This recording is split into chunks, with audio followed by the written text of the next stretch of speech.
হাতে আর মাত্র কয়েকটা দিন, তারপরেই 2026 বিধানসভা নির্বাচনের পরিঘোষণা। আর তার আগে আমি এই মুহূর্তে রয়েছি বাঁকুড়ার আবিরের দোকানে। একটু আমি দেখাবো, গেরুয়া, সবুজ, লাল, বিভিন্ন রঙের এই আবির রয়েছে সাজানো। কি বলছে দোকানদার তা তো শোনাবই, কিন্তু দোকানদার শোনানোর পর তিনি বলছে যে 10 বস্তা যদি গেরুয়া আবির বিক্রি হয়, সেখানে 4 বস্তা সবুজ আবির বিক্রি হচ্ছে। আবিরের চাহিদা এখন ভালোই আছে এবছর। গেরুয়াটা একটু বেশি চলছে আর সবুজটা সাথে সাথে চলছে, কিন্তু মানে দোকানে যারা বিক্রেতা তারা বেশি গেরুয়াই নিয়ে যাচ্ছে। আর সবুজটা সম পরিমাণ চলছে, কিন্তু গেরুয়াটাই বেশি চলছে।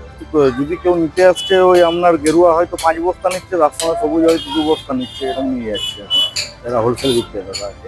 দুটোই সমানভাবে বেরোচ্ছে। এখন দাদা বলা যাবে না 4 তারিখের আগে যে কি হবে। তো যতদূর সম্ভব বাঁকুড়া টাউনশিপ বিজেপি লিড নেবে। বেড়েছে, সামান্য বেড়েছে, 50-60 টাকা বেড়েছে বস্তাতে। যারা খুচরো খদ্দের তারা কি আবির নিয়ে যাচ্ছে? তারা দুটো করেই নিয়ে যাচ্ছে, সবুজও নিয়ে যাচ্ছে, কেউ অরেঞ্জও নিয়ে যাচ্ছে।